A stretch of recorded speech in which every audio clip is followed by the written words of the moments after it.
Di banyak desa di Pulau Jawa, masyarakat percaya bahwa ada satu cahaya merah yang tidak boleh ditatap terlalu lama. Cahaya itu turun dari langit seperti bintang jatuh, berputar perlahan seperti pusaran api, dan menari di udara seolah mencari seseorang. Mereka menyebutnya pulung gantung. Bagi orang luar, mungkin hanya cerita rakyat, mitos yang diwariskan dari mulut ke mulut. Namun bagi mereka yang pernah melihatnya sendiri, cahaya itu bukan pertanda keindahan. Cahaya itu adalah pemilik nyawa. Jika cahaya merah itu berhenti di atas satu rumah, maka dalam beberapa hari akan ada seseorang dari rumah itu ditemukan meninggal tergantung. Tidak ada tanda-tanda sebelumnya, tidak ada alasan jelas, tidak ada peringatan. Yang ada hanya satu kenyataan. Sekali pulung gantung memilih, tidak ada yang bisa bersembunyi. Dan kisah yang akan kau dengar ini adalah kisah tentang seorang pemuda yang tanpa ia sadari telah menjadi bagian dari kutukan tua yang menelan seluruh garis keluarganya. Ini adalah cerita tentang malam ketika cahaya itu turun dan memilih. Selamat datang di kisah pulung gantung. Sebuah cerita yang mungkin membuatmu menatap langit dengan ketakutan. Setiap kali malam terasa terlalu sunyi. Malam itu, desa Sampangrejo tertutup kabut tebal seperti selimut abu-abu yang menelan seluruh suara. Tidak ada angin, tidak ada suara jangkrik, tidak ada gerakan daun. Semuanya diam, terlalu diam, seolah desa itu sedang menahan napas. Di rumah tua di ujung kampung, Raka baru saja tiba dari kota setelah bertahun-tahun tidak pulang. Ia kembali karena kabar bahwa pamannya, Pak Wijaya, ditemukan tewas tergantung di gudang belakang rumah. Keluarga bilang itu bunuh diri, tapi warga, mereka tidak percaya. Mereka bicara tentang pulung gantung. Sebuah cahaya merah menyala, seperti bola api, melayang di langit malam. Menurut warga, siapapun yang rumahnya disinggahi pulung itu, akan ada kematian tergantung sebelum fajar. Paman Raka adalah korban berikutnya. Dan sekarang, semua mata tertuju pada rumah itu. Rumah tempat Raka harus tinggal sementara. Ketika Raka membuka pintu gerbang, aroma tanah basah bercampur anyir seperti besi langsung menyeruak. Lampu teras berkelip-kelip, kadang menyala, kadang padam. Di sudut halaman, ada pohon turi tua yang daunnya tidak bergerak sedikit pun. Dulu pohon itu rame sama suara burung, gumam Raka. Sekarang kenapa kayak mati? Saat ia melangkah masuk, suara langkahnya terasa gema, rumah itu terlalu sunyi. Di ruang tamu, ia melihat foto lama keluarga, namun di salah satu bingkai, ada goresan merah melintang di wajah pamannya. Seperti garis kuku, Raka menelan ludah. Siapa yang iseng coret begini? Ia hendak menghapusnya, tapi tiba-tiba, krek, krek, krek. Sebuah suara datang dari gudang belakang. Suara seperti tali yang digesek, atau papan yang menegang. Suara itu membuat bulu kuduknya berdiri. Gudang itu adalah tempat pamannya ditemukan. Dengan langkah berat, Raka mendekatinya.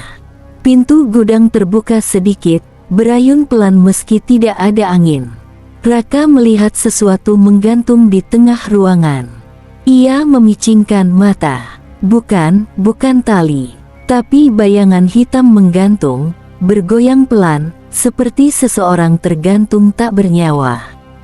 Raka menahan napas. Ia meraih saklar lampu. Klik, nyala. Gudang itu kosong. Tak ada apa-apa. Hanya bekas tali di balok atas, bekas tempat pamannya ditemukan. Tapi bayangan tadi terlalu jelas untuk hanya bayangan. Terlalu hidup. Raka mundur perlahan. Saat itulah ia melihatnya. Di tanah, Tepat di bawah bekas ikatan tali, ada jejak kaki basah. Jejak kaki manusia, mengarah keluar gudang, mengarah ke tempat Raka berdiri sekarang. Siapa yang ada di sini? Teriak Raka, suaranya bergetar. Tidak ada jawaban, hanya sunyi. Namun diam di kejauhan, dari luar rumah, dari arah langit desa. Terlihat secercah cahaya merah berkedip di antara kabut tebal. Seperti lidah api yang menari. Pulung gantung. Dan cahaya itu semakin lama semakin dekat. Seolah-olah mencari korban berikutnya. Kabut di desa Sampangrejo semakin menebal malam itu, seolah langit menekan turun ke atap-atap rumah. Raka berdiri terpaku di depan gudang, menatap jejak kaki basah yang mengarah tepat ke tempat ia berdiri. Dadanya terasa sesak bukan hanya karena takut, tapi seperti ada sesuatu yang mengawasinya dari kegelapan. Cahaya merah di langit bergerak perlahan, melayang rendah di atas pepohonan desa.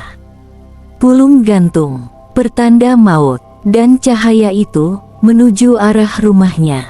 Raka bergegas masuk ke ruang tamu, menutup pintu sekaligus mengunci semua jendela. Lampu ruang tamu berkedip kecil ketika ia lewat. Listrik di rumah ini memang sering tidak stabil, tapi malam itu kedipannya terasa seperti kode, seperti tanda. Tiba-tiba, tok, tok, tok. Ada ketukan keras dari atap rumah. Raka mendongak. Ketukan itu berirama, pelan namun berat. Seperti kaki seseorang, bukan langkah biasa, lebih seperti kaki yang diseret, mengitari atap dari satu sisi ke sisi lain. Tok, tok, seret, tok. Raka menelan ludah.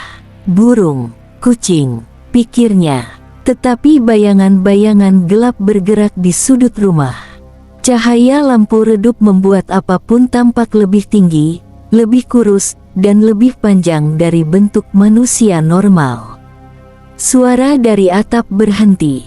Hening. Raka menunggu. 1 detik, 2 detik, 3 detik. Lalu tiba-tiba, brak, sesuatu jatuh sangat keras tepat di belakang rumah. Rumah itu bergetar. Raka refleks mengambil senter dan berlari ke jendela dapur. Dari celah kaca, ia melihat halaman belakang. Kosong. Hanya pohon turi tua yang bergoyang perlahan, pelan sekali, meski tidak ada angin. Namun yang membuat Raka membeku adalah bayangan seseorang. Tinggi, langsing, lehernya terlalu panjang, tubuhnya miring, seolah tulang-tulangnya bengkok. Bayangan itu berdiri di balik pohon. Diam, menghadap rumah. Raka menutup mulut dengan tangan agar napasnya tidak terdengar. Paman Wijaya, bisiknya tanpa sadar. Bayangan itu bergerak sedikit. Krek, krek. Bunyinya seperti tali yang diregangkan. Lalu, kepala bayangan itu bergeser ke arah Raka. Perlahan, sangat perlahan. Sampai akhirnya terlihat jelas bahwa kepalanya miring seperti orang yang tergantung. Dan tiba-tiba, bayangan itu menghilang. Hilang begitu saja. Dari kejauhan, cahaya merah pulung gantung semakin dekat menuju rumah. Langit seperti terbakar, dan kabut berubah merah. Raka ingin lari, tapi kedua kakinya gemetar hebat. Saat ia memutar badan untuk pergi meninggalkan jendela, ada seseorang berdiri di lorong. Tinggi, kurus, lehernya miring. Raka mematung. Sosok itu mendekat 1 langkah. Lalu 1 langkah lagi. Namun ketika cahaya lampu menyorot wajahnya, bukan paman, bukan bayangan, melainkan seorang perempuan. Rambut panjang kusut, wajah pucat, mata cekung seperti tidak tidur berbulan-bulan. Dan di lehernya, ada bekas jeratan tali yang masih basah, meneteskan air seperti embun. Perempuan itu membuka mulutnya. Tidak ada suara, hanya rahang yang retak dan bergeser. Lalu sebuah bisikan lirih masuk ke telinga Raka. Sangat dekat, sangat dingin. Pulung itu bukan untuk satu korban saja. Raka mundur dan jatuh. Saat ia berkedip, perempuan itu hilang, lenyap seolah tidak pernah ada. Namun dari luar rumah, cahaya merah itu akhirnya berhenti tepat di atas rumah. Pulung gantung sudah memilih, dan malam masih panjang. Cahaya merah di langit semakin pekat, memantul di kaca-kaca rumah hingga seluruh dinding tampak seperti berlumur darah. Raka merapat ke tembok, tubuhnya gemetar. Perempuan berleher jerat yang tadi muncul kini sudah hilang, namun hawa dinginnya masih terasa, seperti ia masih ada, hanya tidak terlihat. Raka menarik napas panjang, mencoba mengontrol dirinya. Ini pasti halusinasi, aku capek, itu semua cuma bayangan. Krek, krek, krek. Lantai kayu ruang tamu berderit. Tapi bukan karena angin, bukan karena tikus. Derit itu panjang, dan terdengar seperti seseorang berjalan pelan, menyeret kaki di dalam rumah. Raka mematikan lampu utama dan hanya menyalakan senter. Ia menunduk, menajamkan telinga. Suara itu bergerak dari ruang tamu, menuju lorong, lalu berhenti tepat di depan pintu kamar pamannya. Pintu itu sedikit terbuka, meski sebelumnya tertutup rapat.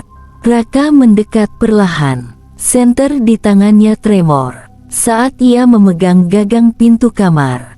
Dek, seseorang mengetuk pintu dari dalam. Tok, tok, tok, 3 kali, pelan, namun jelas. Raka langsung mundur. Tok, tok, tok, kali ini lebih keras. Siapa di dalam? Teriak Raka, suaranya pecah. Tidak ada jawaban, hanya ketukan. Dan ketukan itu berubah jadi goresan. Seperti kuku yang diseret di permukaan kayu. Serit, serit, serit. Raka akhirnya memutar kenop pintu, ingin membuka dengan cepat dan menyelesaikan rasa takutnya. Tapi knobnya panas, sangat panas. Seperti ada api di balik pintu. Raka melepasnya sambil mengumpat pelan. Dan tiba-tiba, pintu terbuka sendiri. Secara perlahan. Tidak ada angin. Tidak ada orang. Senter Raka menyinari bagian dalam kamar. Kosong. Tidak ada siapa-siapa. Hanya ranjang tua, lemari kayu, dan meja kecil yang ditutupi kain putih. Namun ada satu benda yang membuat Raka bergidik. Tali gantung masih tergantung di balok langit-langit kamar. Padahal polisi sudah melepasnya. Siapa yang masang itu lagi? Bisik Raka. Tali itu bergoyang perlahan, seolah disentuh angin yang tidak ada. Lalu, tep, tep, tep. Ada sesuatu yang jatuh ke lantai. Raka menyorotkan senter. Sebuah kelereng hitam menggelinding keluar dari bawah ranjang. Berhenti tepat di depan kakinya. Lalu kelereng itu pecah. Dari pecahannya, keluarlah darah hitam pekat merembes di lantai. Raka terpaku. Tiba-tiba, dari balik meja kecil di sudut kamar, muncul jemari pucat memegang sisi meja. Pelan, lalu disusul kepala seseorang yang melongok dari bawah. Wajah pucat, bola mata berwarna merah kusam. Lehernya biru kehitaman. Bukan paman Raka. Bukan perempuan tadi. Ini korban lain. Korban yang tidak pernah ditemukan. Raka terpaku di tempat. Sosok itu memiringkan kepala. Lalu tersenyum. Senyum panjang. Senyum yang tidak manusiawi. Mulutnya bergerak tanpa suara. Namun suara terdengar di telinga Raka, jelas dan bergema. Tali itu selalu butuh tubuh baru. Lampu kamar padam. Rumah seketika gelap total. Dan dari luar, pulung gantung semakin bersinar, seolah sedang menunggu siapa yang akan dijemput berikutnya. Begitu lampu kamar padam, Seluruh rumah seolah berubah menjadi perut makhluk yang sedang bernapas diam, lembab, dan penuh suara samar-samar yang bergerak di balik dinding. Raka mundur sambil mengayunkan senter ke segala arah, namun cahaya kecil itu tidak mampu menembus kegelapan pekat yang tiba-tiba terasa hidup. Di kamar pamannya, sosok berleher jerat tadi sudah menghilang. Kelereng hitam yang pecah juga lenyap, tak bersisa. Tapi tali gantung di balok langit-langit masih bergoyang, lebih cepat dari sebelumnya. Seakan menunggu, Raka menutup pintu kamar dan mengunci dari luar. Napasnya tersengal. "Aku harus keluar dari rumah ini," gumamnya. Tapi begitu ia berjalan ke ruang tamu, semua pintu tiba-tiba tertutup sendiri. Brak, brak, brak. Suara keras menggema di seluruh rumah. Raka panik, mencoba membuka pintu depan, tapi knobnya dingin seperti es dan tidak bisa digerakkan. Jendela-jendela terkunci rapat dari dalam, seolah ada kekuatan lain yang menahan. Rumah itu tidak mengizinkannya pergi. Tiba-tiba terdengar suara kring-kring. Suara lonceng kecil dari ruang dapur. Raka menoleh. Tidak ada lonceng di rumah ini. Setidaknya, tidak ada saat paman masih hidup. Senter diarahkan ke dapur. Kosong. Namun suara itu makin keras. Dan makin dekat. Kring, kring, kring. Lalu Raka terpaku. Di atas meja makan, ada sebuah kotak kayu tua. Kotak yang tidak pernah ia lihat sebelumnya. Kotaknya berwarna merah kusam dengan ukiran berbentuk pusaran dan garis menyerupai tali yang melilit. Ukiran itu terlihat seperti tenggorokan manusia. Raka mendekat, meski seluruh tubuhnya berteriak agar ia kabur. Perasaan buruk menusuk dari dalam dada. Ia membuka kotak itu. Di dalamnya ada surat kuno dan sebuah cincin besi yang bengkok seperti pernah diremas oleh tangan yang sangat kuat. Raka membuka suratnya. Tulisannya pudar, tapi masih bisa dibaca. "Pulung tidak pernah datang tanpa sebab. Leluhur kita pernah membuat perjanjian. Perjanjian yang hanya lunas saat ada nyawa tergantung." Raka membacanya berulang-ulang. Leluhur, perjanjian, nyawa tergantung. Belum sempat ia memahami isi surat itu, tiba-tiba terdengar napas berat di belakangnya. Pelan, panjang, dan dekat. Raka membeku. Ia tidak berani menoleh. Napas itu turun naik seperti dada seseorang yang baru saja menggantung, namun dipaksa hidup kembali. Pelan-pelan, suara itu berbisik di telinganya. "Kau yang dipilih." Senter di tangan Raka berkedip cepat lalu mati. Dalam gelap total, suara langkah menyeret muncul dari belakang.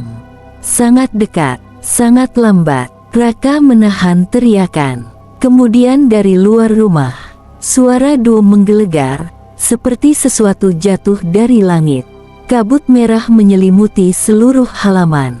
Pulung gantung berada tepat di atas rumah. Dan rumah itu mulai bergetar, seolah sedang menahan sesuatu yang berusaha masuk atau keluar. Rumah itu bergetar lagi, lebih kuat dari sebelumnya.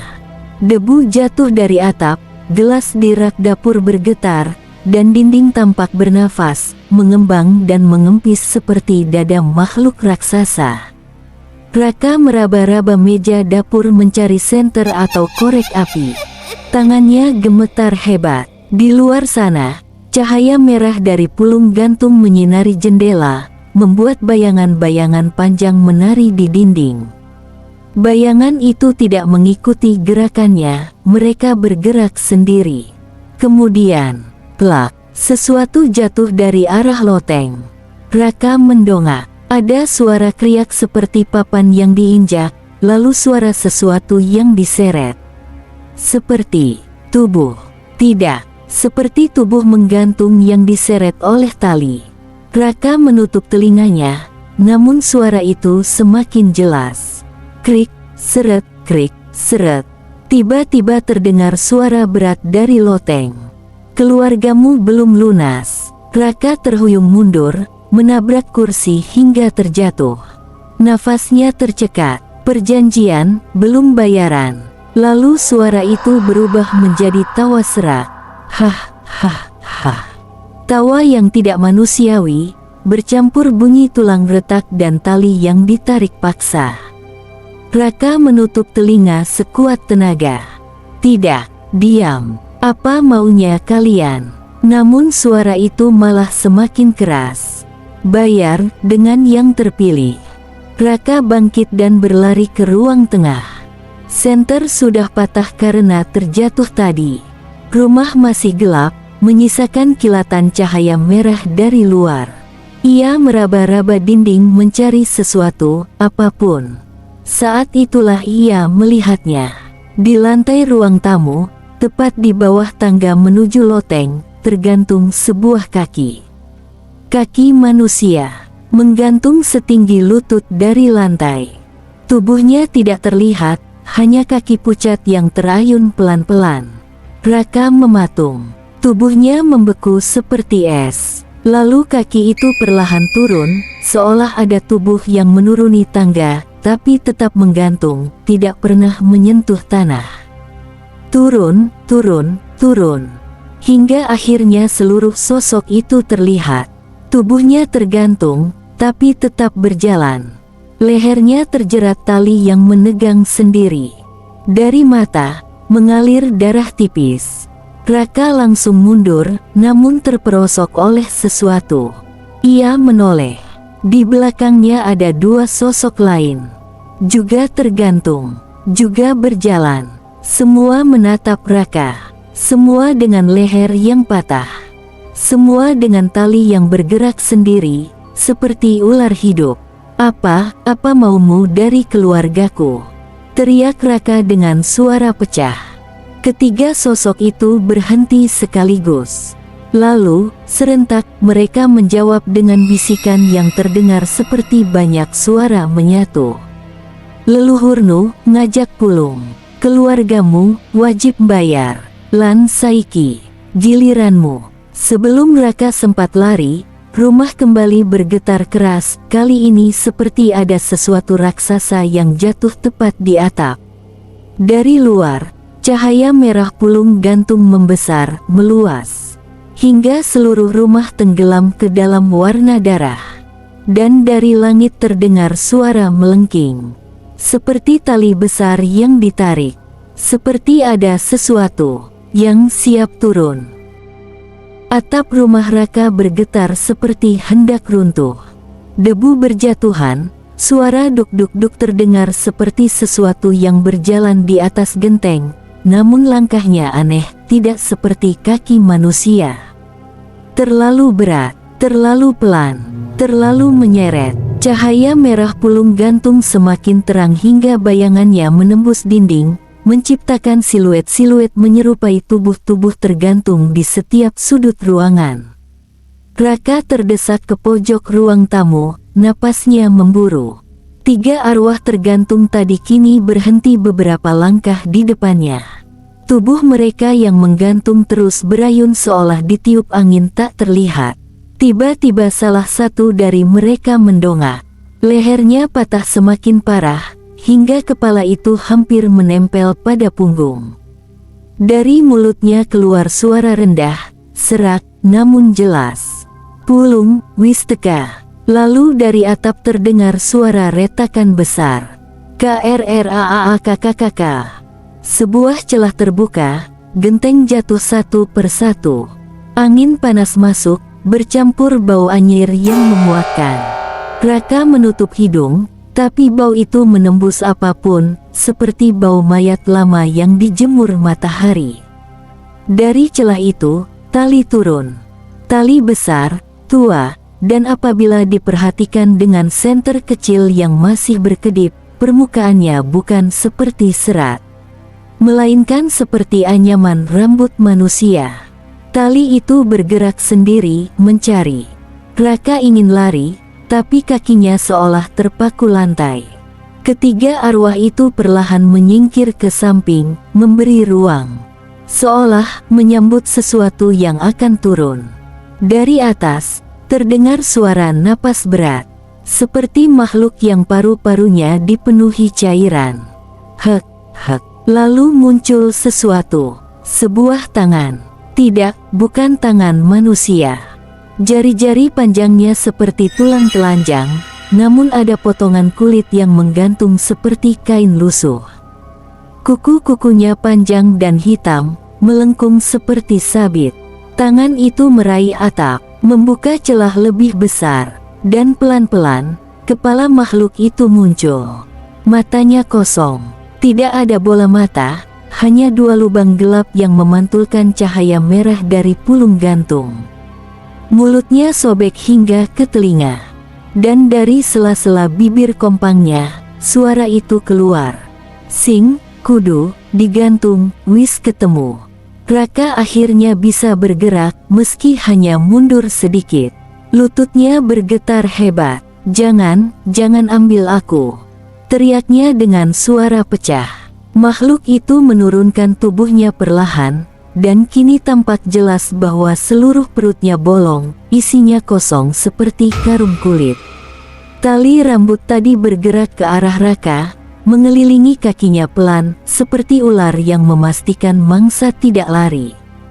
Tiga arwah di samping menunduk, memberi hormat kepada makhluk itu, seolah ia adalah penjemput dari langit.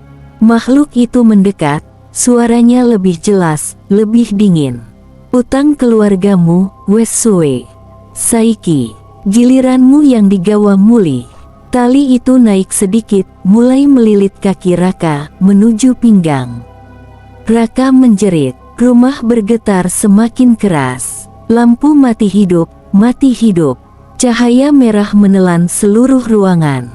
Dan saat tali itu siap menariknya ke atas, seseorang memanggil namanya dari luar rumah. Keras, putus asa, dan sangat manusia.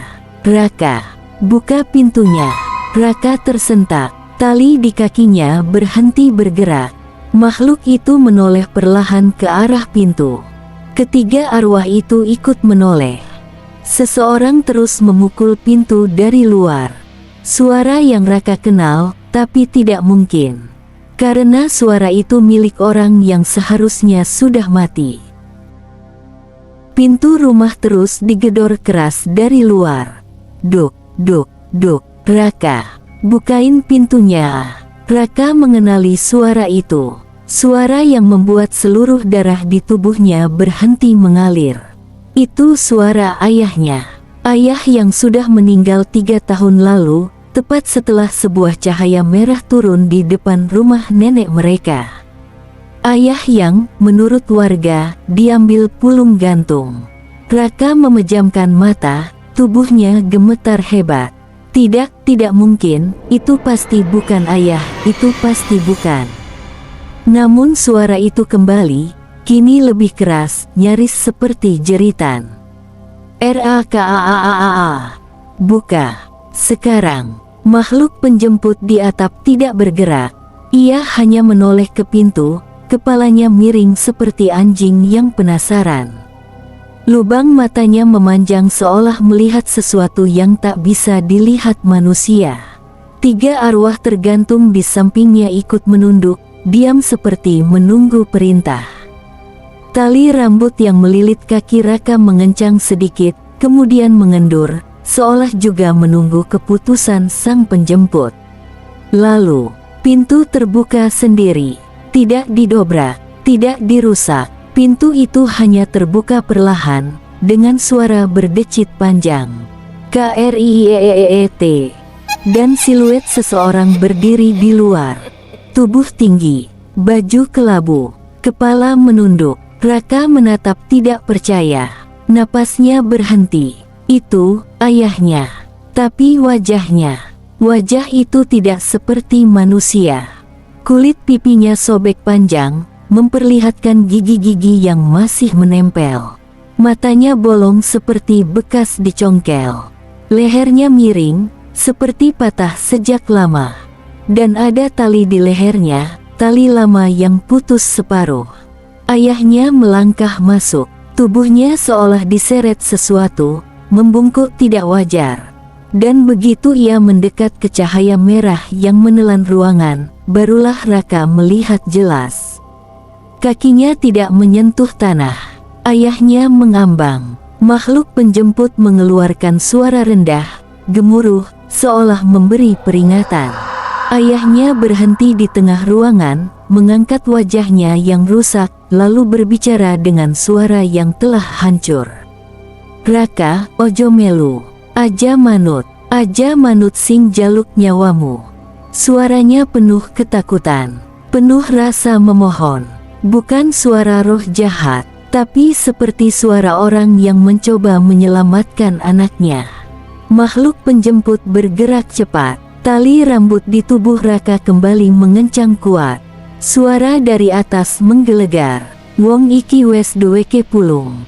Ayahnya membentak balik. Suara yang compang dan tidak lengkap itu berubah menjadi teriakan mengerikan. Dia ANAKKUU. Aku sing mati supaya dia ora KEJERAT. Ojo ambil anake. Makhluk penjemput melayang turun sedikit. Wajahnya tepat di depan wajah ayah Raka, dan seluruh rumah menjadi panas seperti tungku. Ketiga arwah tergantung bergerak seperti digantung angin kencang. Raka menangis, merangkak mundur. Tali di kakinya semakin kuat, seperti ular yang mulai menyeret mangsanya. Ayahnya menoleh ke Raka, air hitam menetes dari matanya yang kosong. Nak, ojo ndelok emburi. Wetonmu, wes diterawang wong jahat. Pulung iku datang, karena ada yang meminta kematianmu. Raka tertegun. Siapa yang menginginkan kematiannya? Apa maksudnya? Belum sempat ia berpikir.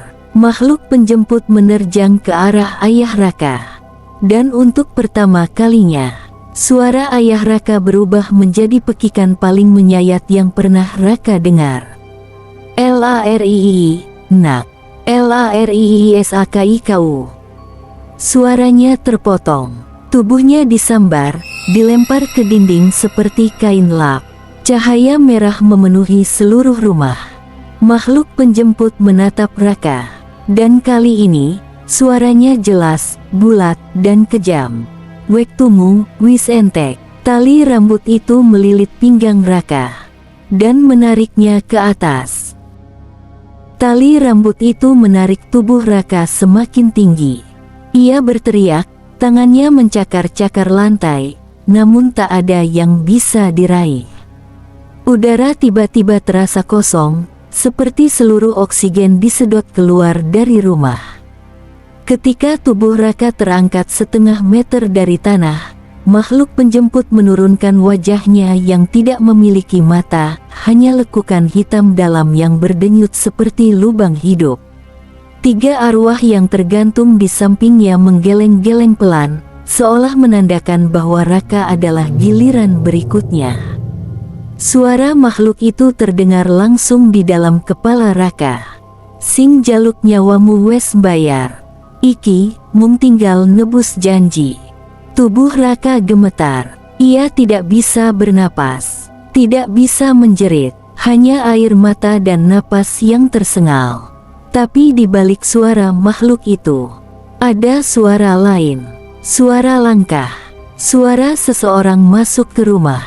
Lalu terdengar suara yang tidak asing. Sudah cukup. Tali yang melilit tubuh Raka langsung berhenti. Makhluk penjemput menoleh pelan. Gerakannya lambat seperti bangkai di air. Raka memaksa membuka matanya. Matanya memeriksa jendela, pintu, seluruh ruangan. Siapa yang berani menghentikan makhluk ini? Dan di ambang pintu, berdiri seseorang yang tak pernah ia duga. Paman Jati. Paman yang selama ini terlihat diam, datar, tidak pernah terlibat dalam masalah keluarga. Paman yang tinggal di rumah kecil di tepi desa, selalu sendirian, selalu menghindari keramaian. Paman yang wajahnya sering terlihat pucat saat ada kabar warga meninggal gantung diri. Paman yang tidak pernah datang saat ayah Raka wafat. Raka terkejut, bingung, tubuhnya merinding tajam. Makhluk penjemput mendesis rendah, seolah mengenali manusia itu. Panjenengan, sing jaluk nyawane. 3 arwah tergantung menoleh serentak ke arah Paman Jati. Dan mereka menangis. Kepala mereka bergerak cepat, seperti gelisah bertemu orang yang sangat mereka takuti.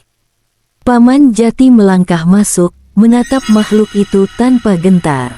Wajahnya tidak gelap, tidak tersenyum, hanya datar. Ia mengeluarkan sesuatu dari sakunya. Bukan pisau, bukan jimat, bukan sesajen, melainkan sebuah kain hitam kusam. Kain yang tampak sangat tua, penuh noda merah kecoklatan seperti darah yang telah mengering bertahun-tahun.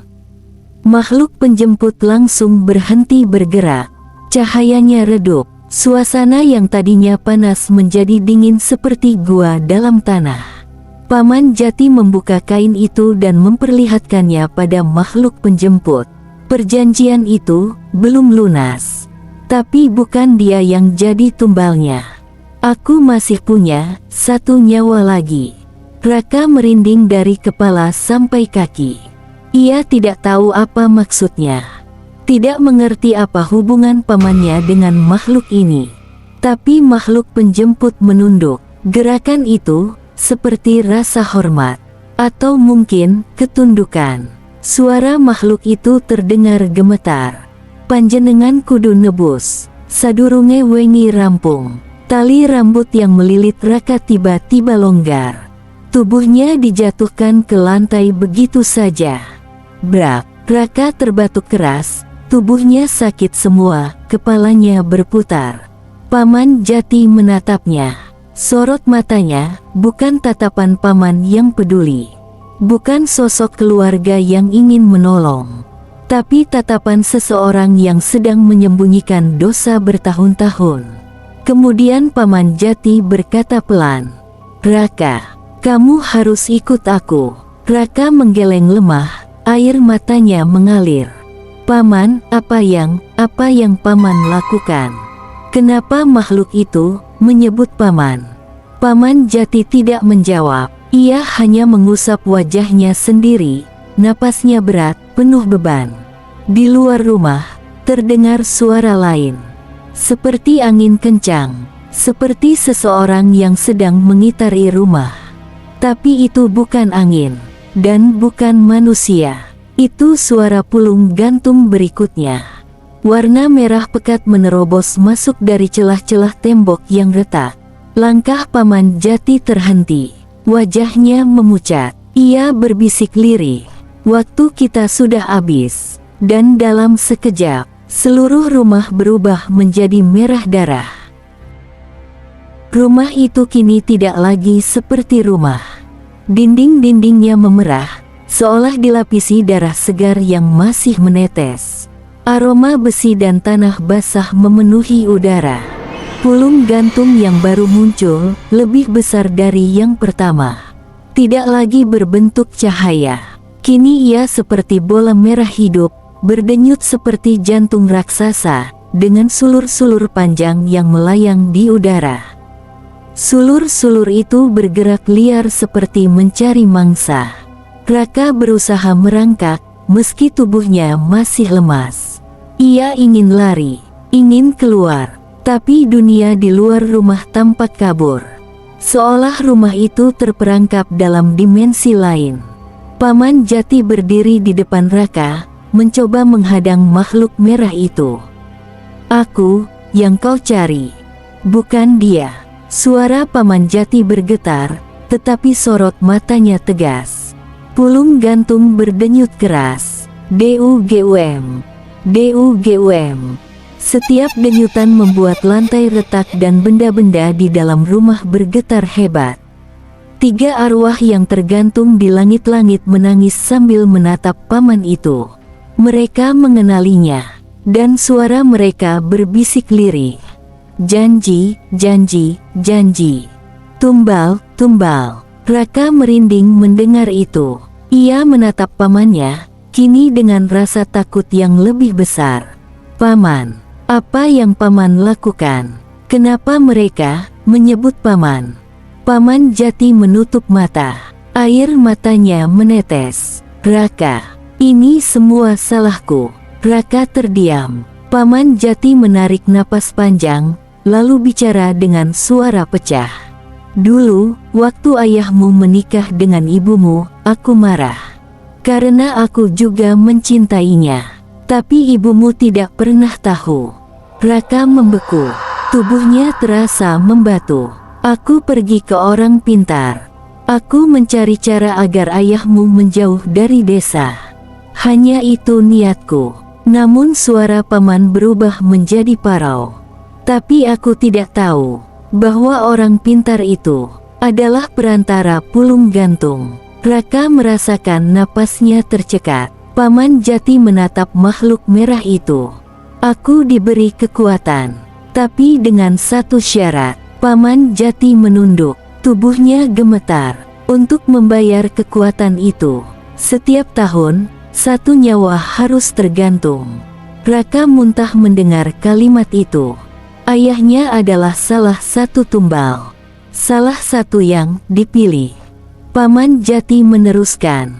"Tahun ini, harusnya giliran aku. Tapi aku pengecut.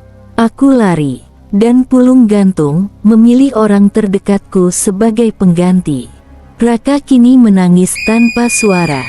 Pulung Gantung makin besar. Sulur-sulurnya menari liar. Paman Jati menatap Raka dan berkata, "Aku sudah membuatmu kehilangan ayah. Aku tidak akan membuatmu kehilangan nyawa." Paman Jati berdiri tegak. Kemudian ia mengambil kain hitam tua yang tadi ia gunakan untuk menunda kematian Raka.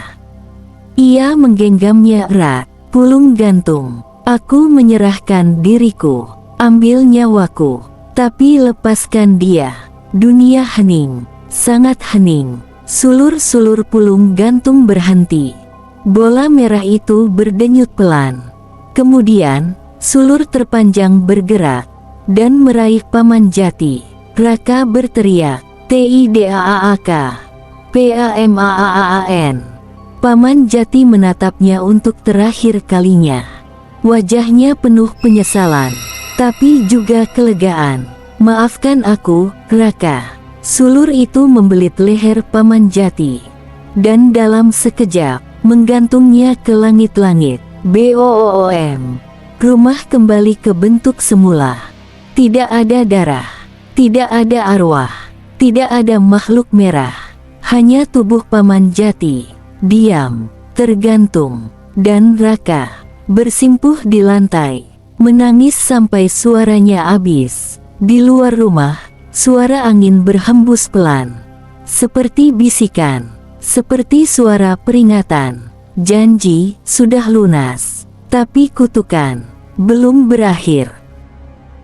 3 hari setelah kejadian itu, rumah tempat Paman Jati ditemukan meninggal telah dipasangi garis polisi. Tidak ada yang berani masuk. Tidak ada yang berani bicara secara langsung. Semua warga hanya membisikkan hal yang sama. Itu rumah yang dipilih Pulung Gantung. Raka duduk sendirian di teras rumahnya. Matanya merah, wajahnya pucat, dan tubuhnya belum pulih dari trauma. Ia berusaha meyakinkan dirinya bahwa semua sudah selesai. Bahwa Pulung Gantung tidak akan kembali menuntutnya. Bahwa kematian pamannya sudah cukup untuk menghapus semua dosa. Namun setiap malam, ia mendengar suara yang sama dari kejauhan. Suara angin yang berputar, tidak seperti angin biasa, lebih berat, lebih dalam, seolah mengitari satu titik tertentu. Suara itu tidak pernah ada sebelum kejadian malam itu. Pada malam ketiga, suara itu semakin dekat. Raka berdiri di jendela, memaksa dirinya untuk tidak ketakutan. Ia menatap langit gelap yang penuh awan, tanpa satu bintang pun. Lalu ia melihatnya. Cahaya merah kecil berputar di antara pepohonan jauh di belakang rumahnya. Awalnya hanya titik kecil, lalu semakin besar, semakin dan semakin jelas. Raka terisak, tubuhnya gemetar. Ia mundur beberapa langkah. Tidak mungkin. Tumbalnya sudah ada, sudah lunas. Cahaya itu berputar semakin cepat, dan angin mulai berhembus ke arah rumahnya. Tidak liar, hanya penuh maksud. Saat cahaya itu mendekat, ia mendengar bisikan yang sama persis seperti malam di rumah Paman Jati. Kutukan, ora mandek, tumbal, kudu terus ana. Air mata Raka jatuh, dadanya sesak. Ia tahu sesuatu yang mengerikan. Pulung gantung tidak hanya menagih satu nyawa. Ia menagih garis keturunan, ayahnya, pamannya, dan berikutnya dia. Cahaya merah itu berhenti tepat di depan halaman rumah, berputar melingkar lambat, seolah memberi tanda bahwa waktunya belum tiba, tapi sedang menghitung hari. Raka menutup wajahnya, berlutut, menangis tanpa suara. Di kejauhan, cahaya merah itu perlahan naik ke udara, lalu menghilang ke balik langit yang gelap. Namun sebelum lenyap sepenuhnya, ia meninggalkan satu bisikan terakhir. Aku bakal bali maneh, wayahe wis cedak. Dan pada malam itu, Raka sadar, kutukan pulung gantung tidak pernah benar-benar pergi. Hanya menunggu, dan menunggu, hingga giliran berikutnya tiba.